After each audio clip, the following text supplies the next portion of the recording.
Good afternoon, everybody. My name is Donna Fiesel, and I'm your host of Donna's Edge Talk Show, Where Truth Matters. Thank you so much for watching every day, Monday through Friday, beginning 1 p.m. Central, as I get to ride home with you in the afternoon. You can find us on the radio at IC Radio, where we are Fox News affiliates. You can also find us on television, 182 on Charter Communication, Abundant Television, found on Roku, Apple TV, and Amazon Fire. Don't forget the podcast on thenewscasters.com. Continue sending emails. Really makes my day. Continue doing that. Any ideas you have, I would love to be the person who goes out there and does the research for you. I'll be tickled to death to do that. I have with me, just going ahead and dig in, I have my friend Rick Staines with me right now. We almost had a show before the show. But in case you don't know this, Rick, there is an election coming up. Did you know that? I didn't know if you knew. Yeah, no, I know about it. It's like, please just be over and done with. Please. Yeah, I'm ready for it to go away. I hope Trump wins, of course, but I feel like that he's going to win just like he did last time. But what little tricks are in place right now on the other side? I have to worry about that. Well, I mean, the dirty tricks already started with they're trying to, obviously steal votes, rig votes in Pennsylvania already. There's questions being asked, and areas that have been brought to light. Then you've got Virginia, or Texas, who cleared their voter rolls. You had the voting machine where the password was already given out to somebody. It's the same. This is the same playbook, and this is the thing. Over the years, they've learnt the playbook, so hopefully that will help. But then, the bigger problem we're going to have is, you have to ask questions why they're holding off on this whole Trump thing with the court case and the sentencing, because that's another thing they're going to bring into play. They're going to bring that into play. Probably after he's president. And actually trying to get him convicted.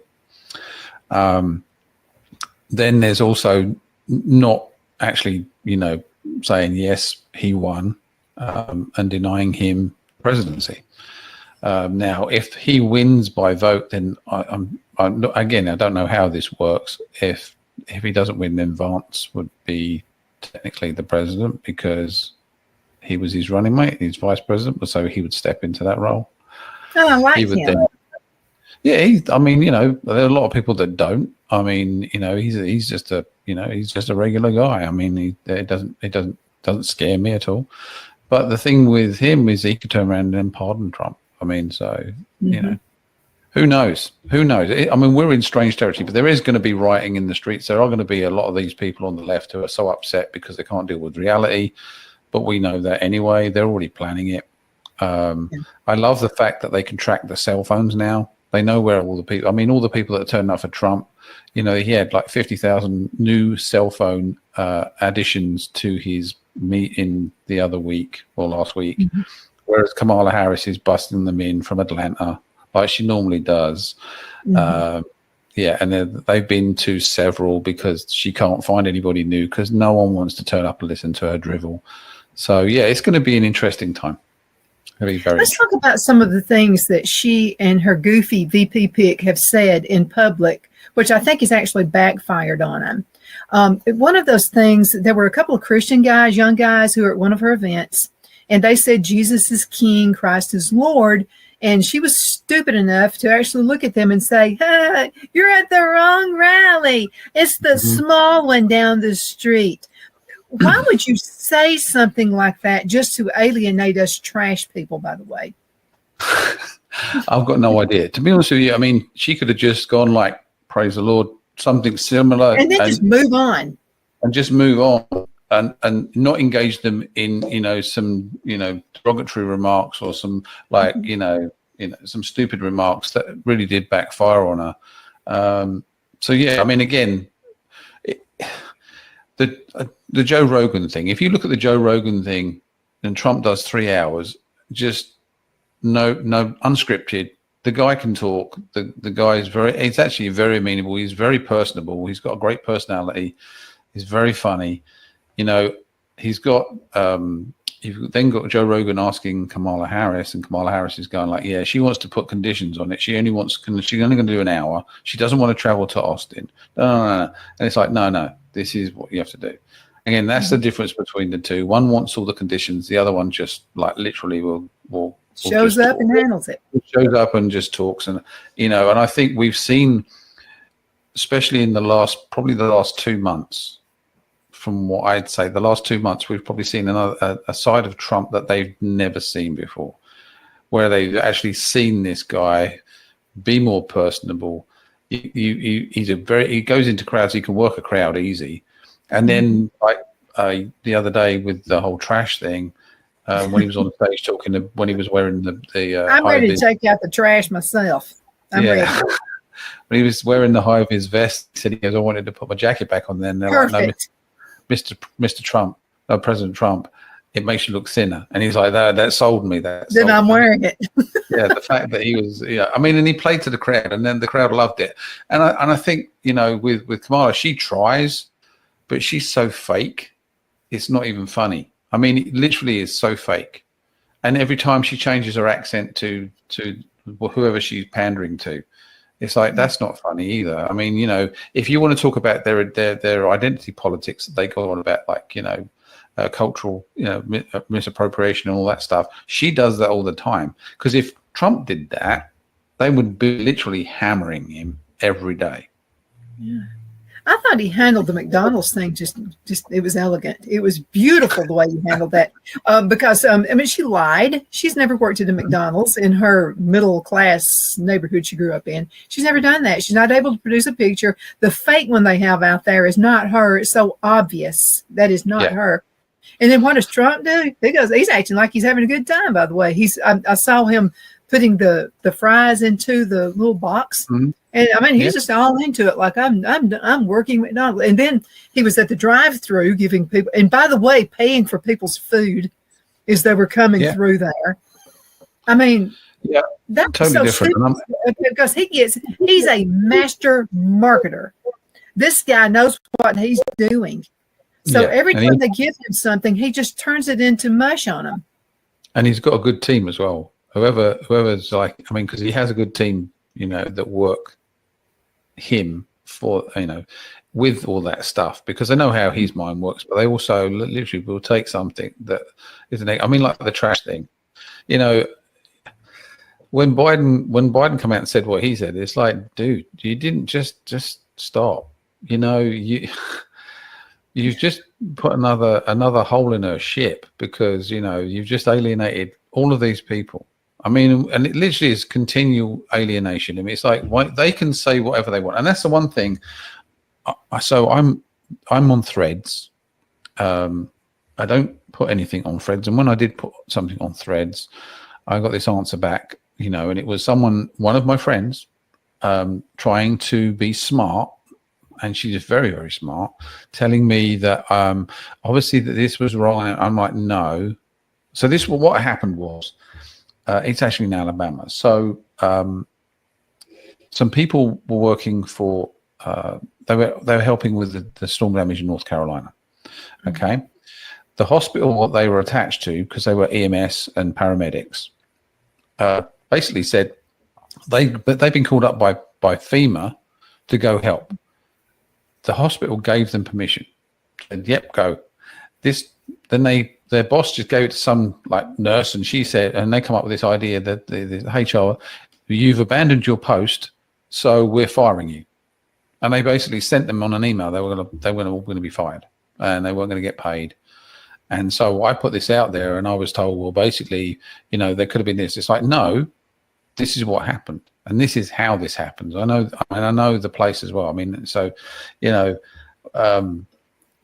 we live in a really strange world right now where people don't seem to care. I mean, and if you look at what the Biden and Kamala Harris do, and now Tim Weiss, it's no wonder why we're working in this world. No one cares, but they can do it, but we can't.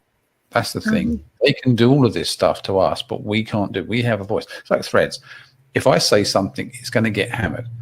I have to watch all of these other people that I know are from the left just say whatever they want because they feel like they're immune from anybody saying anything negative towards them.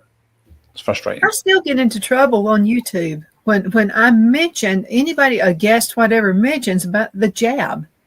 I mean, they still put me in the, like I'm still in trouble. And we all know that I'm speaking the truth or that my guest is actually speaking the truth. Mm-hmm. They are still hung up on that. Yep. Because they got caught in a lie. And that's the problem. It's there's an element of that. They know we know.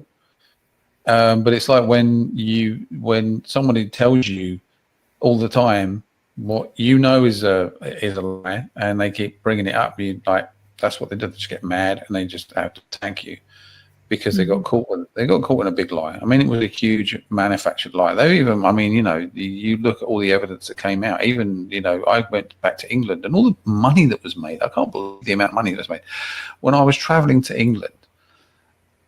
Do these video calls and do testing and all that stuff. And the camera had to be facing the kit so they could read it. And at one point the camera cut off.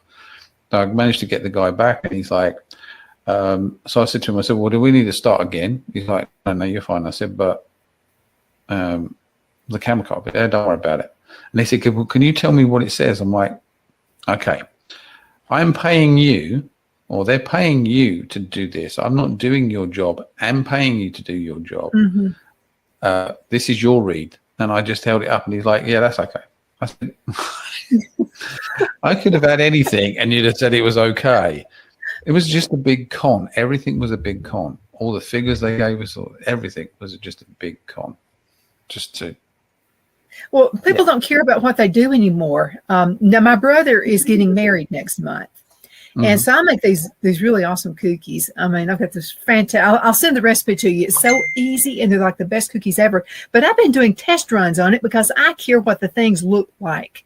I know they're going to be setting out while the ceremony is going on. I know all the stuff's going to be, so I want them to still be soft. I don't want them just like, to break somebody's teeth. I want them to be the right thing. So I've been doing little test runs myself because I want to be the best. I mean, that's just, there's no ambition anymore. People just really don't care. No, they don't care. They don't care. No. And you're right. I mean, it's like because we deal with obviously a lot of industrial action things. Mm-hmm. So you've got a lot of companies now where people are going to go on strike.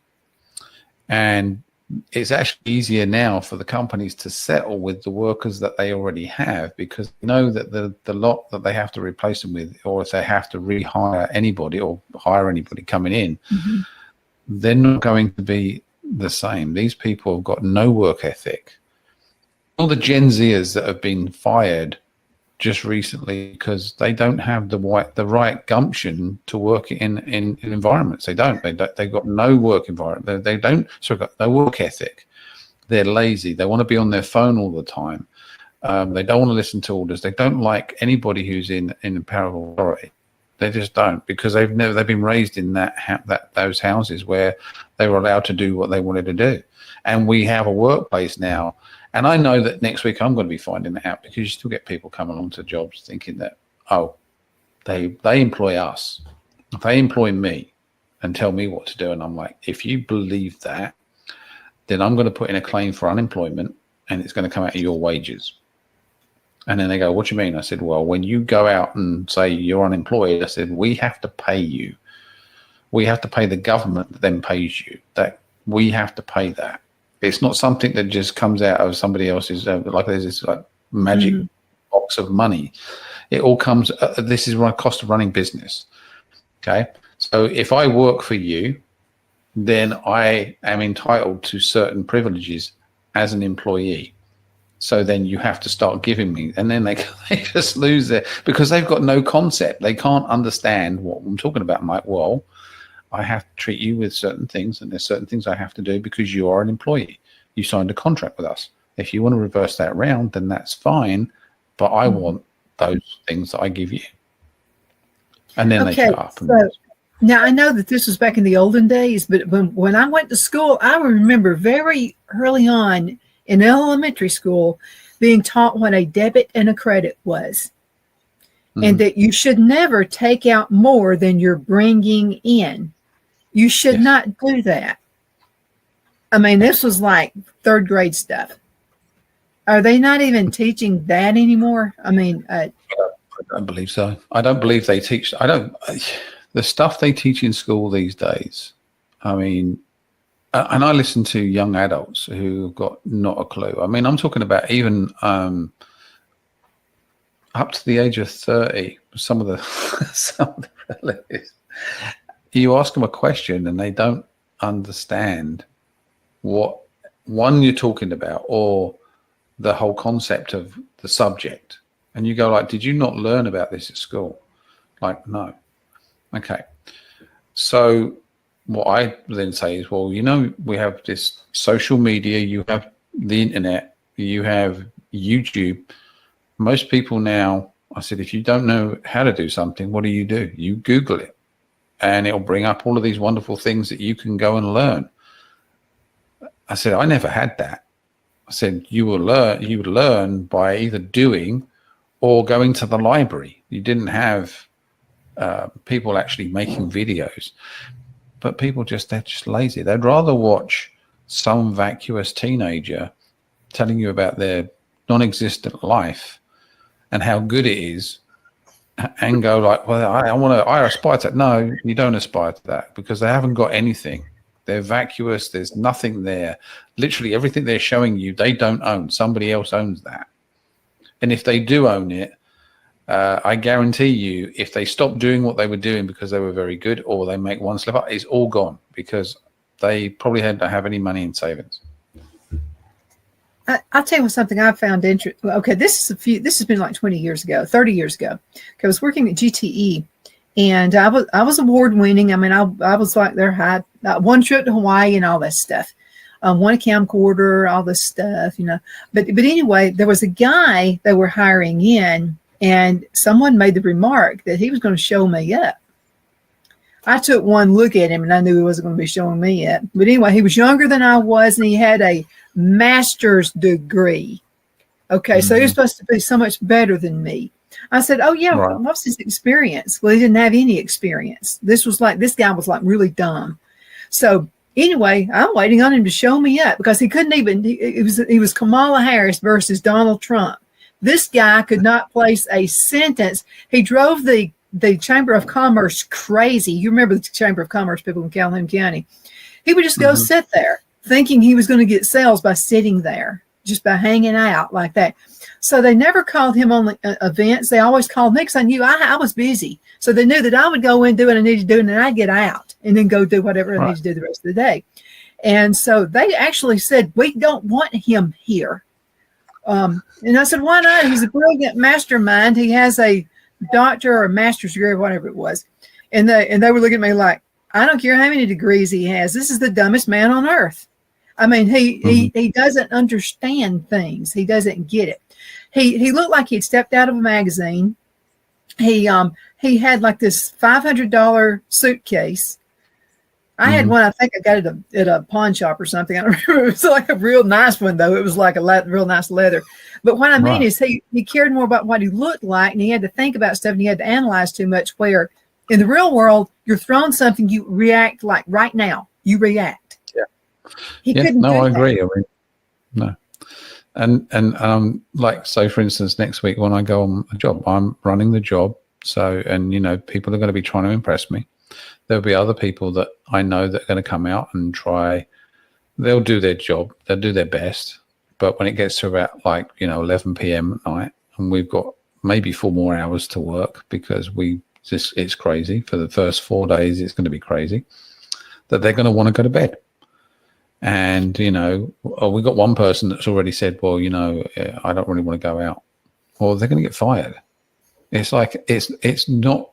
We're not asking you if you want to go. It's a mandatory and you have to go. And then when you're out there, I expect people to do what they need to do to get this job. It's literally the industrial action for 1 day. We're having to do 4 days. I'm having to go so I'm going in 5 days early to get 1 day done. So that day after,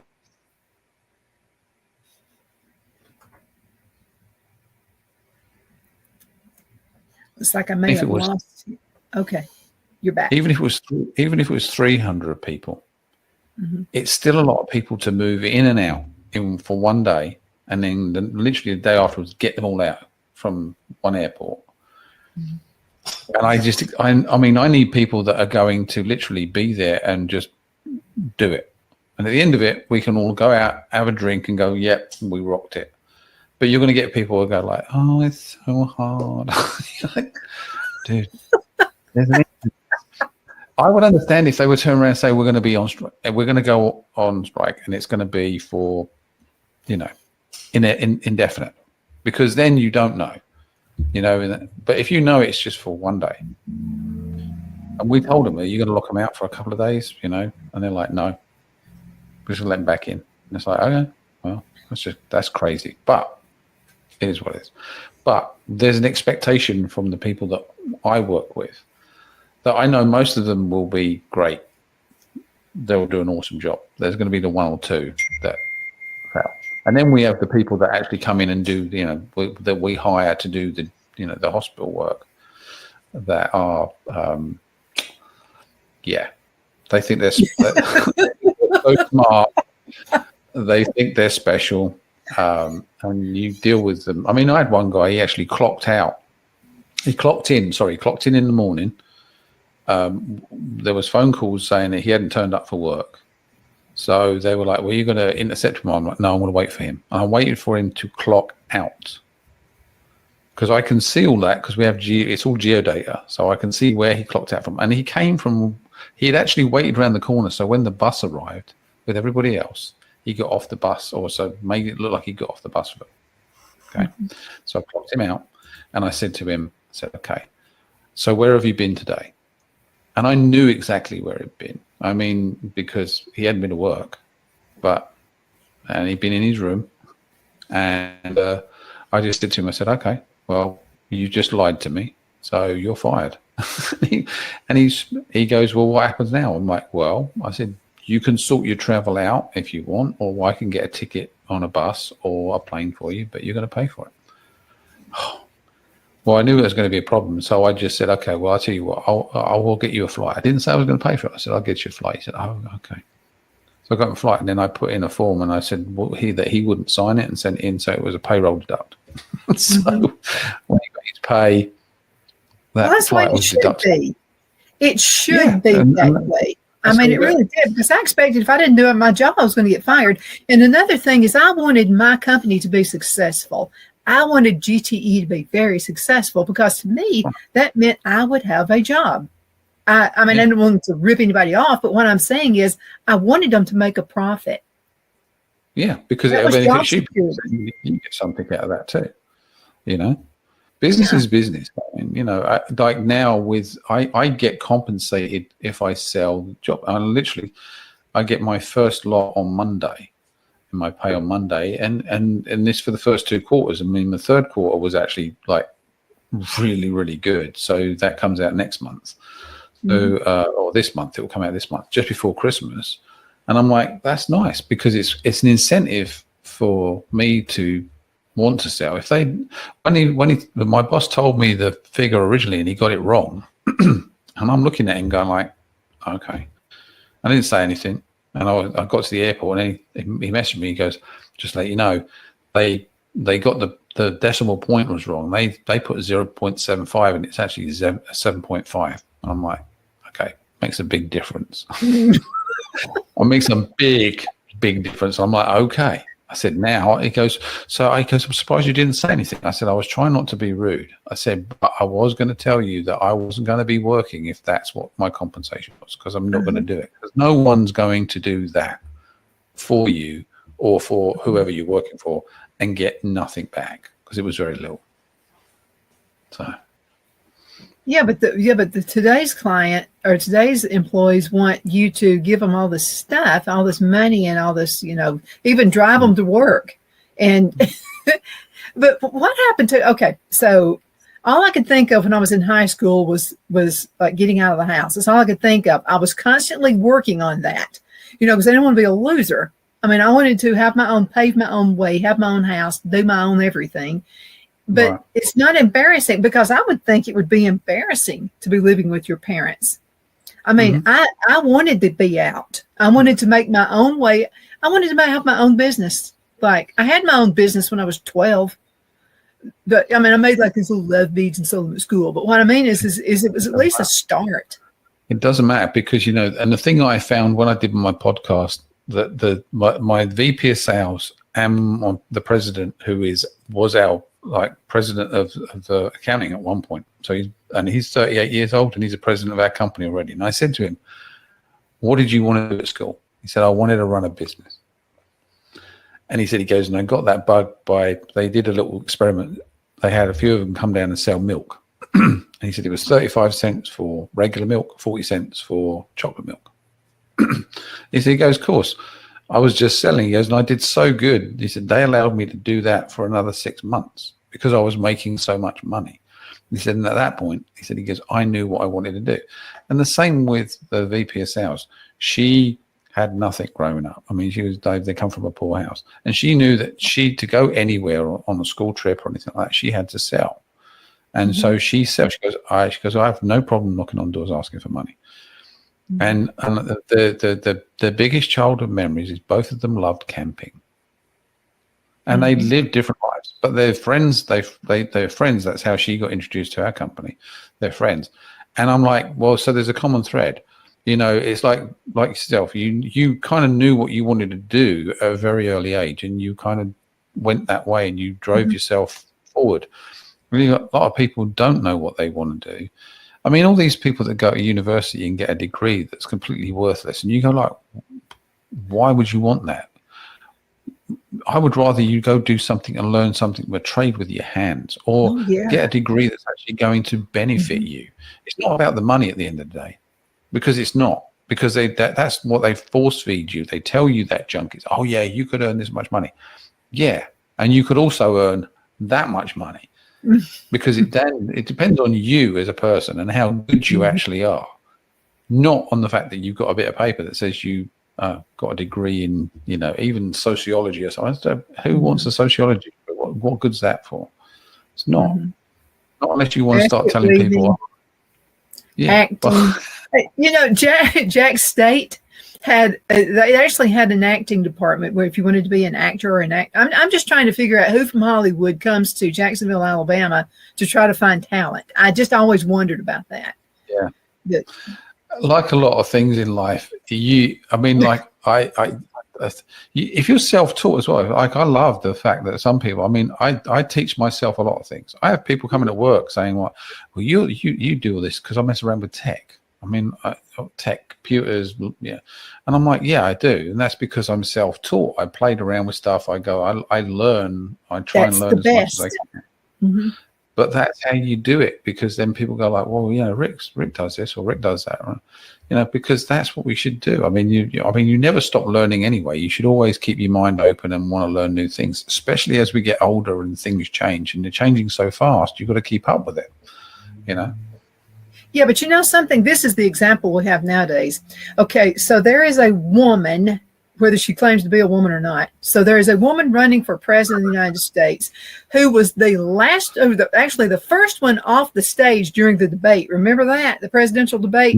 She was the first one off the stage. She has never been elected into a position of, well, you know, the Mid-the-Mouse session in California. But I'm talking about, how is this woman who is as dumb as a brick, who when she's out and she's talking with the public, she has to talk about Starbucks changing the lid on the cup. I'm talking about, there's nothing that makes any sense. And I'm telling you, Rick, I want a woman to be president of the United States. And you brought up something awesome about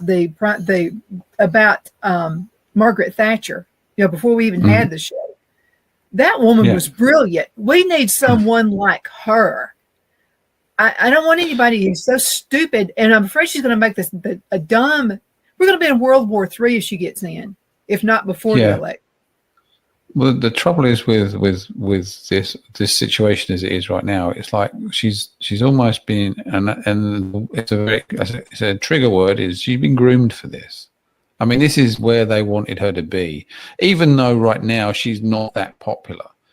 You know, the fact that she is a woman of color. of like, questionable heritage, because I don't think she fully knows. I mean, she wrote an autobiography, which is just a bunch of lies, mistruths about where she come from and who these people are. And she's a female too. But again, if I was Trump, I'd be jumping all over that. I'm like, okay, so is she a lady? Is she a woman? Is she come under your definition of a woman? Because you can't answer that question, what is a woman? Because if you ask anybody on the left, thought we were offending people when we call them a woman or a man. Just get one way and stick with it and quit stopping all this stuff. I mean, it either you're confused or you're not. But this is all just, I mean, this gender politics is all junk. It's just a load of junk. I mean, the fact that, they argue about Roe versus Wade as well. And you go like, okay, well, they haven't taken anything away from you. They've just taken it off of the federal government and given it back to the states. That's all they've done.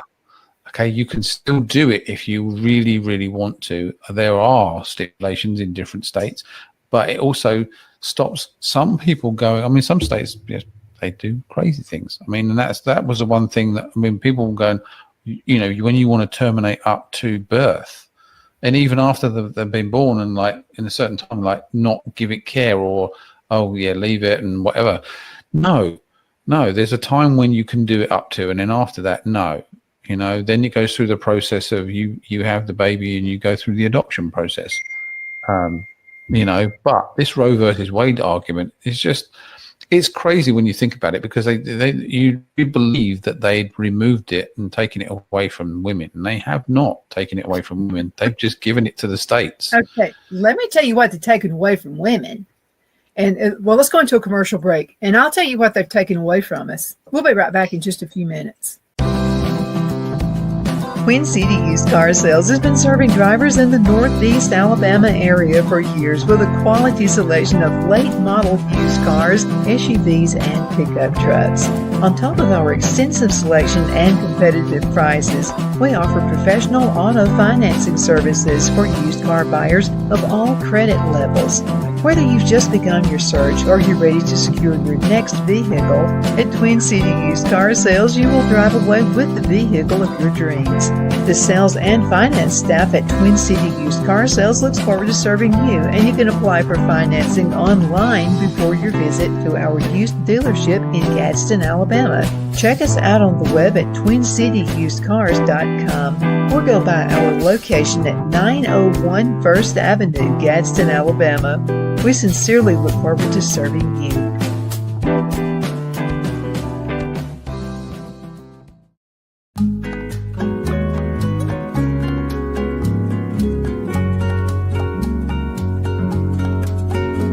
At Lamone's Mexican Restaurant, located in Henniger, Alabama, and voted Best Mexican Restaurant of DeKalb County, Alabama 2020, we're here to serve you with authentic Mexican cuisine. Order easily online by going to lamonsmex.com or call 256-657-3999 to place your order. We're open Sunday through Thursday, 11 a.m. to 9 p.m. and Friday and Saturday, 11 a.m. to 10 p.m. Whether you're celebrating a cozy date night for two or a celebration for a crowd, at Lamone's you'll love our atmosphere and friendly servers. Thank you for dining with Lamone's Mexican Restaurant.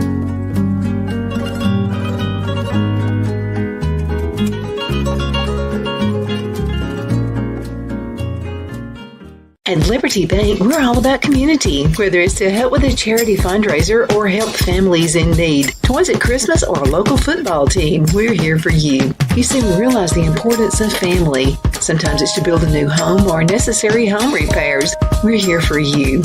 If you like the feel of a small town bank with all the conveniences of a big city bank, we're here to serve you. You will find us at any of our convenient locations in DeKalb, Marshall, Etowah, and Blount counties in North Alabama. You can call and speak with any of our friendly staff at 256-659-2175 or check us out on the web at libertybankal.com. And thank you for your support of our community. Member FDIC, Equal Housing Lender.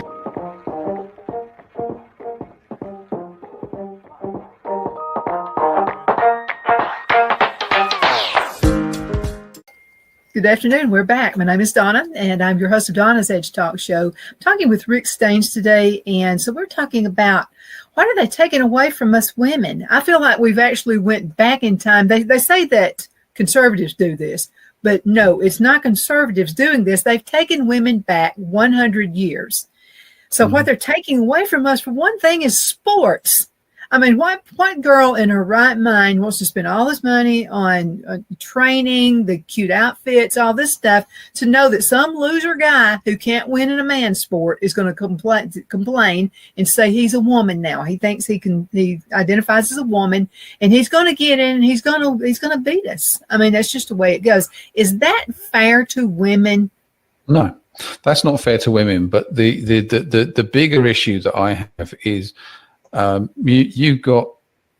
I just recently there was a guy supposedly walking around in a sauna that was because they have the sauna building is divided in two. So you have a women's side and you have a men's side. And a woman walked in, and there was a totally naked male in there. And when she questioned the staff, they said he identifies as a female, even though he had no female genitalia, no female appendages. He was just a male who believed that he was a female. And on that basis, they let him into the female side. That is wrong. And that is where we're at now. The sport thing, yes, I get it. But the trouble is you've got prisons that are female prisons, and they put men in there because they identify as a woman. It's like, look, if you still have your junk, okay, you're a man. Okay, until you have that surgery where you can no longer function as a man and possibly rape women, you are a man, and you do not go to a female prison. You go to a man's prison until you have that gender alignment, if that's really what you want. Because yeah, but you're speaking common sense. Well, I know I'm speaking common sense, but I mean that's the way it should be done. But we don't live in a common sense society, unfortunately. I said a lot of these people, a lot of these states, counties that deal with this stuff are unfortunately on the left-hand side of the tree and decide that this is okay, which it's not. It's the same as, if you've got a man playing a female sport and then using their locker room. I mean, if it was my daughter playing sport, I'm going like, well, look, that's not going to happen. There's not going to be a man in that room with all those young girls, or a boy in those room with the young girls. Because, especially if it's a teenager, because we all know what teenagers are. I mean, they're coming into adulthood. We know what happens. We've all been there. We've all gone through that. If you're a young man, regardless of what your feelings are or what you think you are, you're put into a room full of young, naked women. What's going to happen? I can tell you what's going to happen. We all know what's going to happen. Okay? It's just common sense. And there's no one going to tell me any different. So that needs to be stopped. This is because you and I we are researchers. Okay. So back before the internet, I used the World Book Encyclopedia, several volumes, and I always loved the Body Human one, because you could pull back those little sleeves. You can see what their heart looks like. Do you know that there are people who think a heart looks like a Valentine? There are people who actually think the heart looks like that. They think it looks like a Valentine. Yeah. It doesn't. Okay. But anyway, I love doing research. So I did some research on that. So the young kids who are being mutilated now because the school system has confused them and they don't know if they're a boy or girl. Okay. So they paint this beautiful picture. Oh, so you're a boy, and so you think that you're a girl now? That's going to be great. We're going to take care of that. Here's the research I found. The research is this. They're not going to feel like a girl. They're not going to have the pleasures that a woman has during what. They're not. That's taken away from them. So what's going to happen is these poor kids are going to be walking zombies. That's all they're turning it. So and you and I have talked about this before. I think population control figures into this big time. Yeah, I agree. I mean, there's an element of where they get this surgery done and they don't know if they're a boy or girl. That's going to knock off a big part of the population in the next generation. There's also just the fact that it's very hard. I mean, there's lots of women now that complain, and I've watched a few of the videos where they complain where when they go out anywhere now, where have all the masculine men gone?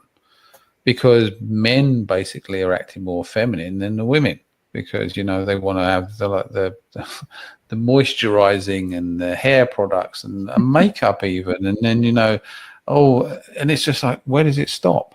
Where does it stop? Be a man, Okay, it's like seeing a guy with a really nice beard, and then he turns around and he's got his hair pulled back and he's got a hair bun, and he's got that man bun at the back, and you go like, okay, I get it. There's certain reasons why men would have that, and they're based in cultures, the Japanese, the samurai, certain tribes even in Europe would have those done. Just a little clock of hair. The Vikings used to have them done as well at some points. But do you need to have a man bun? I mean, if you got your hair that long, why would you want to put it up in a bun? I mean, I get complaints. Yeah, but not a bun. I actually like long hair. I mean, there's nothing wrong with long hair. There's nothing wrong with long hair. When you start wearing hair bands, or you start putting bands in it and holding it up, you kind of don't look like a man anymore. You kind of lose that masculinity, and it's like, even so with all the bracelets now, I mean, I wear one ring and I wear one watch. Okay. I wish I could. I mean, I've got bracelets, and sometimes, I put them on, but I can't function most of the time with them on. Can't function with a load of jewelry. I used to wear a chain around my neck. I used to wear 3 chains around my neck, but I can't do that anymore. I was a young man, and it was kind of like cool to do it then.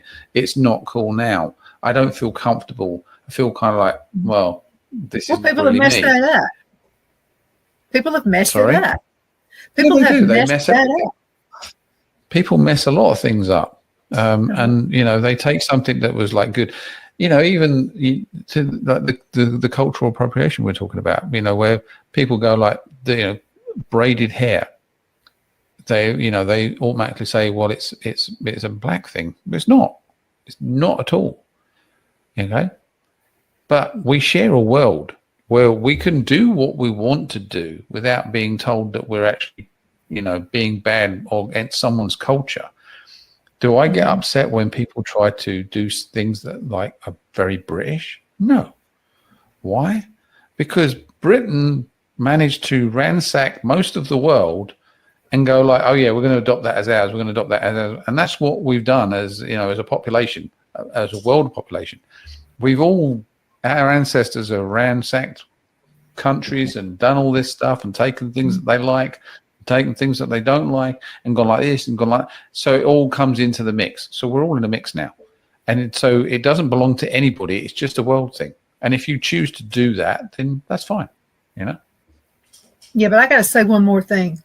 Guys who have bushy eyebrows, I love bushy eyebrows. Do not get your eyebrows arched. I'm just sorry. That just reeks gay. I mean, don't get your eyebrows. God, oh my God, Rick, have you arched your eyebrows? No. So what was funny is because like a couple of weeks ago, I was literally standing in the bathroom and I thought, I need trim there because they get a bit bushy. And I went like that and realized I'd taken the guard off. Literally took my whole eyebrow off, and it was laying in the sink. And I was like, no, it was literally just gone. I mean, I had one eyebrow and one no eyebrow, and I was looking at myself going like, oh, wow. It was just sitting there, this furry caterpillar of it in the sink. I had an uncle. My uncle Morgan had like one unibrow. It was like one brow. It would have made a stark difference had he arched his eyebrows. So I'm glad he didn't do it. I had to shave the other eyebrow off to marry them up. To match it. And and I can't tell. It sure did grow back fast. It looks like it normally. It's a good while now, and so I showed Tanya. She goes, "Oh man, I wish I could have seen you then." Is that why you canceled one of the shows? No, not at all. I would have just drawn one on or worn a cap or something, or big glass. Would have never known the difference. But no, it's funny because I went over to Hannah and Jeremiah's that night, and they were both looking at me, and they didn't say anything until the next day. Like, we knew something was different, but we couldn't quite. I said, "Yeah, my eyebrows have got no eyebrows." I looked very much like an alien. It's the weirdest thing when you've got no eyebrows. Well, that's why I don't wear false eyelashes, because I'm rough on stuff like that. I would wind up with no eyelashes. So I choose not to do that. Most people in television do, and it looks like feather dusters. But what I mean is, I choose not to. You look fine as Casper. You're good. I'm myself. I'm me. I mean, that's you've always been that way. Yeah. Uh-huh. I mean, I don't think, in fact, I don't think that you've actually changed that much. I think the only time that you were different is when we first met and you had short hair. You had that really short hair. Mm-hmm. Yeah. That was the only time you did. But ever since then, you've always looked exactly the same. Well, thank you. I'm taking that as a compliment. It is a compliment. I mean, because you don't. I mean, it's not that. I mean, even with aging, which we all do, you don't look any different. You still look the same. You always like. Oh, I know what you're after. You want me to bake a chocolate cake? You think I'm going to mail it to you just because you told me that? I actually made a better chocolate cake than you. So that was the best chocolate cake I have ever had. That when you baked I want you to make me a chocolate cake. Yeah, no, man, that was a good cake, and I could never get you to share the recipe with me. No, I was telling somebody the other day actually about the show, and I said, well, we used to do. I said, first of all, I started off just giving security advice. I said, and then I said I did an interview while I was down in Katrina, going across the lake, and then I ended up baking a cake, and they're like, "What?" And I'm like, "Yeah, I said, that's what you do." I said, "What you do with it?" I said, you just do whatever you need to do. Yeah, it's a variety show. I do talk about other things other than politics sometimes. I think one day we're going to have to do something different. Like this, rather than talking about once all the election's over and whatever maelstrom we're in, whether the good one or the bad one, we need to do just like one of those old shows where we just talked about. Yeah, let's do that, because I'm going to tell you, I can't wait for the election to be over. I'm tired of talking about this stuff all the time, but it has to be heard, because the news outlets, the liberal news outlets, are simply not talking about any of this stuff. No, they don't. And it's really, I mean, some of them are coming to terms with obviously the things that are going on. There's a lot of newspapers now that are coming into terms with not actually, endorsing Kamala. Oh, yeah, I find that interesting. What are your thoughts? About there's a lot of that going on, which is kind of funny that's going on. But there's also the fact that even CNN now are, picking up on the stupid things that she does or doesn't do, even with Dancing Tim, and I still don't know. Oh, Tampon Tim, you mean? Tim. Okay, I don't know how or why he even got on that ticket. I mean, considering that they were slamming old white guys for a long time, and what do they do? They bring out rich old white guys. Yeah, rich old white guy, and it's like. It's crazy. I get with Trump wanting to, because he picked Vance, and I think Vance is a good pick. I like it. But you look at who he's got, on the stage with him as well. Trump. He's got a lot of good people, a lot of good, solid people on there. People that actually, if you listen to them, it's actually good to listen to them. They're actually listenable. Anybody on the left, I can't listen to Obama. He just spills a load of junk. Can't listen to Waltz because he doesn't know what he's about anyway. He lies. You've got Kamala who lies. You've got the left news, the fake news outlets, just like pushing out the racist stuff right now. It's like, I would rather listen to somebody. I mean, Charlie Kirk, I love listening to Charlie Kirk. He's actually a very, very good, very smart young man who argues really good arguments too. Vivek, he's another one. And he sat with Charlie and they've argued with these people on campuses, which I think is great, because these people on the campuses are our future, and they're dumb as rocks. That's scary. That's absolutely very scary. That was like me when I went into the RAF and they were looking at us going like, the defense of the realm is on you. God help. Phil, I need my electrical cord. I'll tell you what. I used to love to watch Saturday Night Live back in the day when it was actually funny. And you remember? I'll tell you who Waltz makes me think of. He makes me think of Chris Farley. You remember how Chris Farley, he lived in a van down by the river. He kind of makes me think, and how Chris Farley would come into a room, Tommy Boy, the movie that was on Tommy Boy. That, to me, that was the absolute fun. But it's like, he's so stupid. And it's just like, okay, so I see that my battery's running down. Now, what did I do? I get the charger.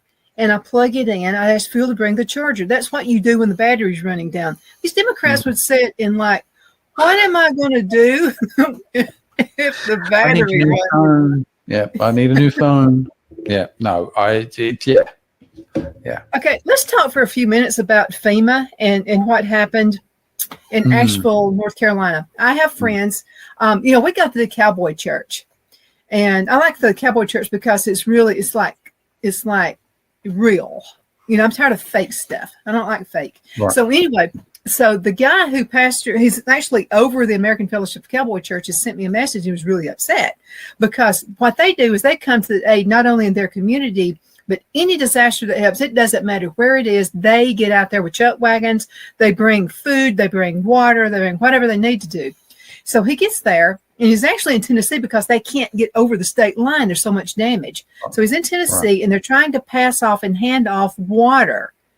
And some of the other churches who are around there said, FEMA's confiscating everything. And he said, they're not going to confiscate our stuff. And so luckily they had a sheriff who wasn't going to take no crap off nobody. And so the sheriff it was in Tennessee, of course. I love Tennessee. So he was in Tennessee, and he fought against it. So why would FEMA not accept help from churches who are bringing water in? I mean, you're actually helping FEMA. But now get this. They're out of money because they're too busy helping people in other countries. Mm-hmm. I wish I could answer that. I mean, I have issues with FEMA. And I have issues with FEMA going way, way back. Because whenever there's a disaster going on or an incident going on, FEMA are not too far away. They were actually in New York the day before 9/11. So to answer your question, they were also setting up an active shooter scenario and filming it in Sandy Hook, about 1.5 miles from the actual school that has now been leveled.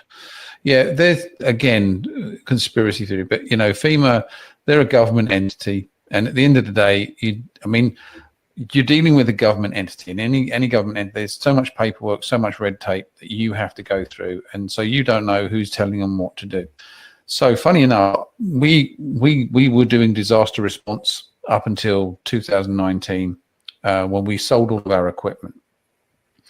We still have two satellite. I mean, they're massive. They're satellite. They're for internet. They're basically internet satellites dishes. We have two of. They cost a lot of money.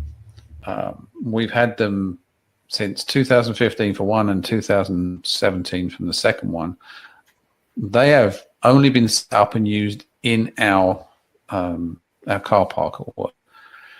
I've talked to the company. We were going to sell them, but we're actually thinking now of donating them to a worthy company, charity for such disasters, not to FEMA. They will not go to FEMA. I would rather them go to a big church so that they can have internet, so they can. The Cowboy Church. The Cowboy Church would be perfect for that. So what we would do is we would donate them because obviously, we could sell them, but we're not going to do that. The only caveat that we'd have was like if we could have our name mentioned that we donate them for whatever the agreement is. But I have all the details. These things cost a lot. They cost a lot of money, but they work. When they work really real. So we had them, for each, because we had 2 trailers went out, and so they were self-sufficient. So what I'll do is when I think I'll get the details to you. So that if you think that Cowboy Church could do with that, then I would definitely pass it on, because it's something that they could put in a trailer and take with them, and then they've got internet. That would be awesome. You remember when Kentucky had all the flooding? Mm-hmm. Guys from the church we went to, got chuck wagons together and went. And I'll tell you something else they did. The Gadsden Mall, Kaylee, who's over the Gadsden Mall, they got together all kinds of supplies and stuff, but they didn't have a way to get it there. So I called Philip, who's with the Cowboy Church, and said, hey, the Gadsden Mall has a ton of stuff. They just can't get it out there to Asheville. And so they sent one of their big trucks and picked all that stuff up and went. They will go to a disaster and don't even ask why. They just go. No, that's pretty cool. So what I will do is I'll get some information to you. Okay. I've got all of the specs. I've got pictures. I've got pictures of them set up in our car lot at work. They're pretty impressive. I mean, I would say that the actual I mean, I can literally, my arm stretched, that's as big as the dishes. They're huge. Oh wow.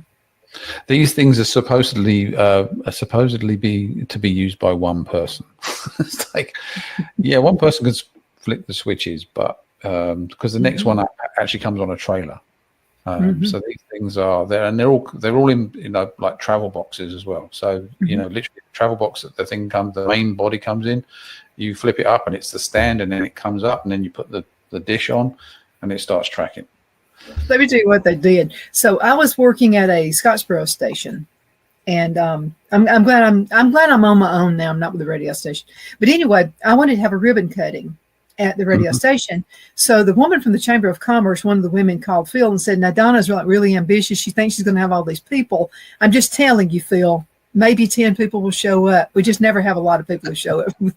Well, I'm out there passing out flyers. The Cowboy Church is going to be there. They're going to have their chuck wagons, and we're just going to give you food and all this kind of stuff. Over 400 people came out there, Rick, but it was because of the church, Cowboy Church. And so the people from the chamber come in, and they're like, they just can't believe. And she said, I've never heard of that many people coming to a ribbon cutting before. Again, I think that because it's you as well. I don't think that there are other people who would have done that. I think that you have that personality, and you've always had that drive to do that. Plus, you've got the contacts, and most of the time it's all about communication. Everything is really, to be honest, it's about communication. If you're communicating something out and you've got a really good communication system, whether it be word of mouth, whether it be like the church, hey, you're going to get people. And if you're offering food, I guarantee you, people always. I'm always there. You got food. I'm like, I'm next in line. Yeah, that's cool. Rick, we're going to have to call it a day. Real quick, do you think anything's going to happen before the election that would hamper Trump from getting in? No, I don't think there's going to be. I mean, if I think right now with the way it's going, he's probably going to bring out a few more lawsuits. To be honest with you, I think there's going to be maybe a few more lawsuits from Trump himself. Yeah. I think he is one. Even at DeKalb County, the early voting, people mailing in their ballots, they've received a tremendous amount because people are afraid something's going to happen. And they want to go ahead and get that vote in. Yeah. Yeah. And again, I mean, I've seen stuff where, people are trying to press the Trump button and it's not working and it's giving them Kamala. It's like, if anything like that happens, make sure that you let the polling people know, let the voting people know, because sometimes the trouble is we as a country want a nice, legal, fair election. We'd be okay if it was a fair election. We know one side is pulling the streets and trying to cheat, and that's not good. Absolutely. So I can only hope that we end up with a fair election and a fair result. Thank you for being on the show with me today. It's always a pleasure. And you hang around, okay? Because I'm going to get you. I've lost you. You're set up. And thank you guys so much for watching. You're the reason we do this. You absolutely make my day, and you're my little getaway from time. So again, thank you so much for watching, and hope you have a super duper awesome rest of the day. Y'all hang in there.